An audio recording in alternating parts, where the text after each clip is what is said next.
Outside this business along Franklin Road just before 2:30 in the morning, 35-year-old Eric Butler was found shot in a car and later died at the hospital.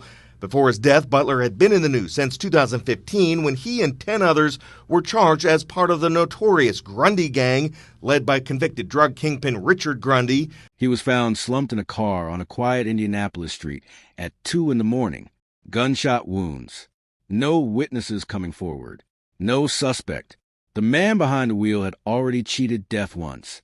Just 8 weeks earlier, less than a mile from this exact spot. Same neighborhood. Same darkness. Same silence after the shots.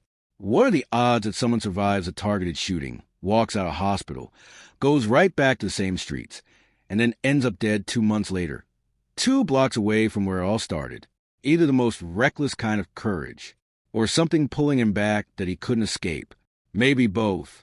This is the story of Eric Butler, the man Indianapolis knew as Lil E, the king of indie rap, a man with 9 million YouTube views, a criminal case that collapsed in federal court, a crew that the government called one of the most dangerous drug organizations the city had ever seen, and a death that nobody has explained. No arrest, no motive, no answers, just an unsolved homicide investigation, and a city left asking why. Before we go any further, if you're new here, this is Psychology of Crime. We don't just cover what happened. We go deeper. We look at the decisions people make, the environments that shape them, the patterns that repeat right before everything falls apart. Stories like this one don't get told the way they deserve anywhere else. So if this channel means something to you, hit that subscribe button right now, like this video. Turn on notifications, because the people in these stories deserve more than a headline. They deserve someone willing to ask the real questions. And that's what we do here. Now, let's talk about Eric Butler.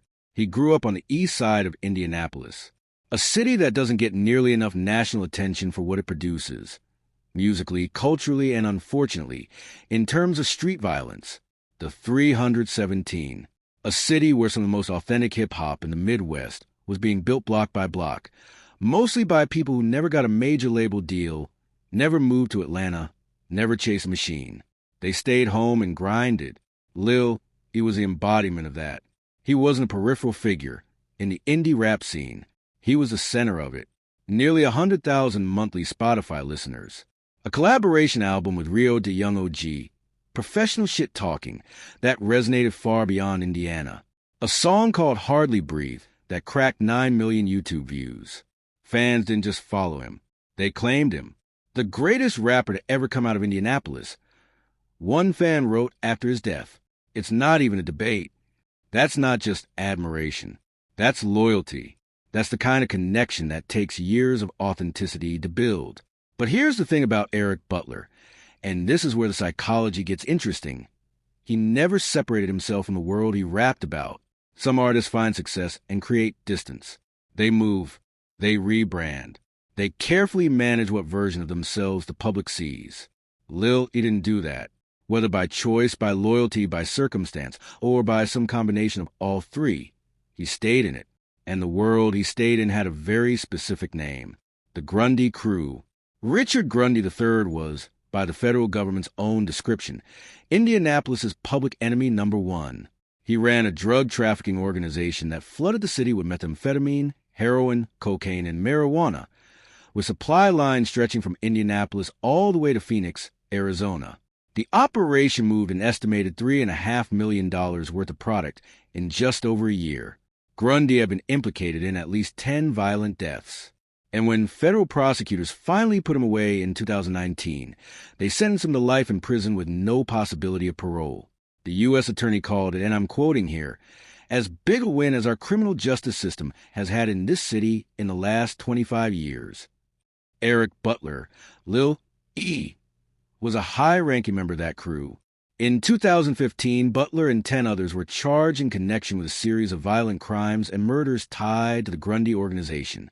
A sweeping case, a serious case, the kind that was supposed to put people away for a very long time. And then the case fell apart. Witness problems, evidence issues. One witness reportedly lied about her own identity. The charges against Butler were dropped. He walked. He later pled guilty to a low-level drug charge in 2018, did his time, and moved on. Or at least, that's what it looked like from the outside. Because in September of 2023, Indiana State Police showed up at a house on East Washington Street on the Near East Side of Indianapolis. They had a search warrant. They had surveillance. They had a confidential informant who had made multiple controlled buys at that location over several days, crack cocaine each time. When SWAT teams breached the house, 14 people were inside. 13 of them came out of front and back doors. The 14th took a different route. He climbed through the attic, accessed a window on the second floor, the side of the duplex that only he had access to, and came out that way. That was Eric Butler. Fox 59 cameras were rolling. The footage exists. He was arrested on cocaine dealing charges and taken to the Marion County Justice Center. Now here's where it gets complicated.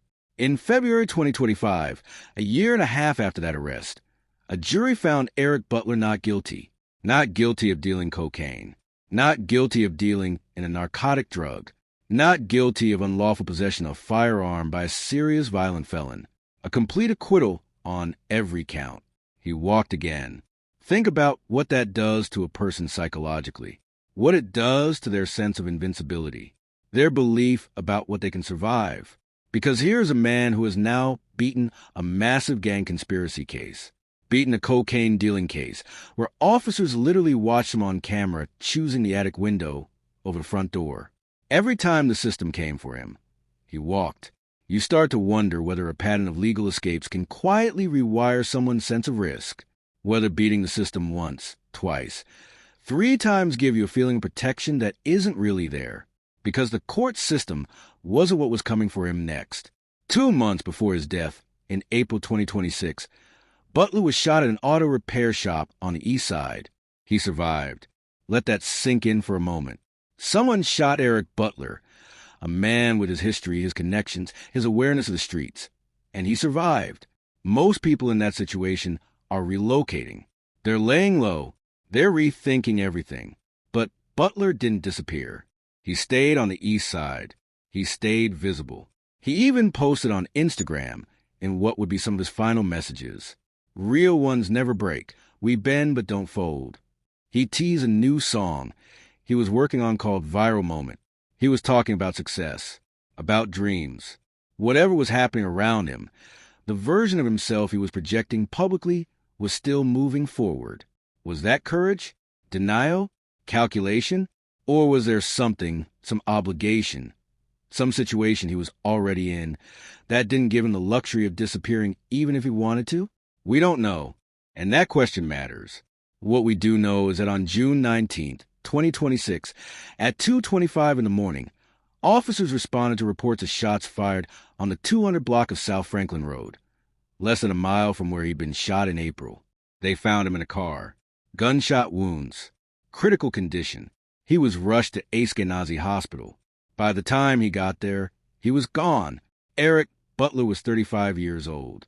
IMPD assigned the case to Detective Christina Friel of the Homicide Office. As of this recording, there are no arrests, no confirmed suspect, no publicly announced motive. The April shooting, the warning shot, if that's what it was, is also unsolved. 2 shootings, same man, same neighborhood, same silence.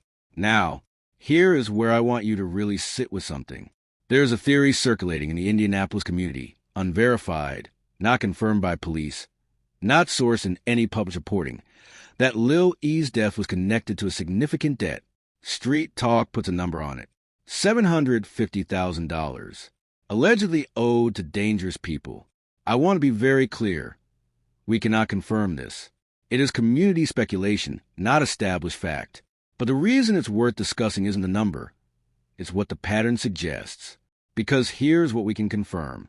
The Grundy organization sourced its supply from Phoenix, Arizona, through suppliers with cartel connections. When that organization collapsed, when Grundy went to federal prison for life, the infrastructure didn't disappear overnight. Crews like this don't simply dissolve. The product pipelines, the obligations, the debts, the loyalties, they redistribute. And the people who remain on the street, especially high-ranking members, often inherit complicated relationships with people who have very long memories and very little tolerance for missing money. Whether or not a specific debt existed, the behavioral pattern here is consistent with someone who was being hunted, not robbed, not caught in crossfire, but targeted, twice in the same area within 2 months. That's not random violence. That's pursuit. That's someone or multiple people who knew where he was and were willing to try again. And this is where psychology becomes crucial to understanding what happened. There's a concept called threat normalization, where repeated exposure to danger gradually resets your baseline for what feels survivable. People who grow up in high-violence environments, who have beaten serious charges, who have physically survived being shot, they sometimes develop an almost paradoxical confidence in their own resilience. Not recklessness exactly, more like a recalibration of what danger means. And that recalibration can become its own kind of vulnerability, because the threat that finally gets through isn't the one you treated like a threat. It's the one you normalized. Lil E had been in Marion County Jail 15 times. He had faced down a federal case that carried life in prison. He had survived a shooting 8 weeks before his death. Every time he came out the other side. What does that do to a person's internal risk calculator? What makes them believe, or maybe need to believe, that they can survive one more? Indianapolis has now lost 2 of its most prominent rappers within 7 weeks of each other. On May 5th, Cornell Davis, Playboy the Great, was shot and killed inside his East Side apartment. He was 37 years old. He had been signed to Boozy Badass's label. He had worked with Rick Ross, Young Jeezy, and Kevin Gates. His mother told reporters she had been his #1 fan. She used to pass out his CDs herself. He left behind a 17-year-old son who also raps. His murder is also unsolved. Police interviewed one person of interest and released them. A dispute between 2 men who knew each other, authorities said. No arrest. 2 rappers. 7 weeks apart. East side of Indianapolis. Both cases open. Both communities grieving. Both families waiting. What's happening in Indianapolis isn't just violence. It's a pattern. And patterns in criminology are never accidental. They reflect something systemic about what resources exist for people navigating these environments, about what choices feel available, about how justice operates or fails to operate for certain communities, and about what happens when the infrastructure of a major drug organization collapses and dozens of people are left in the wake of it with complicated histories and nowhere clean to go. Lil E was not just a street figure. He was a genuinely talented artist who had built a real audience, real loyalty, real cultural weight in a city. He was also a man who could not, or would not, fully separate himself from a world that was demonstrably trying to kill him. That tension is not unusual in cases like this. It's actually one of the most psychologically consistent patterns we see. The identity, the relationships, the reputation. They become inseparable from the danger that comes with them. And walking away, even when you want to, can feel like losing everything that defines you. So I want to ask you something, and I want you to really think about it, not just scroll past it. When someone survives a shooting and goes back to the same streets, is that a failure of judgment? Or is it a reflection of a situation so complex, so layered with obligation and loyalty and survival calculus, that just leave was never actually an option? What does it tell us about the systems that are supposed to help people exit these situations, the courts, the social infrastructure, the community resources, when someone with Eric Butler's legal history, his acquittals, his near misses, ends up dead at 35 with no suspects and no answers? And what does it mean that 2 of Indianapolis's most respected rappers are gone within 7 weeks, both cases unsolved, and the city is left to mourn without justice? Drop your thoughts in the comments. What do you think happened to Lil E? Do you believe the April shooting and his death were connected? Is there a debt story here that law enforcement isn't talking about? Or is this something else entirely? I want to hear your theory. If this case got under your skin the way it got under mine, subscribe to Psychology of Crime right now.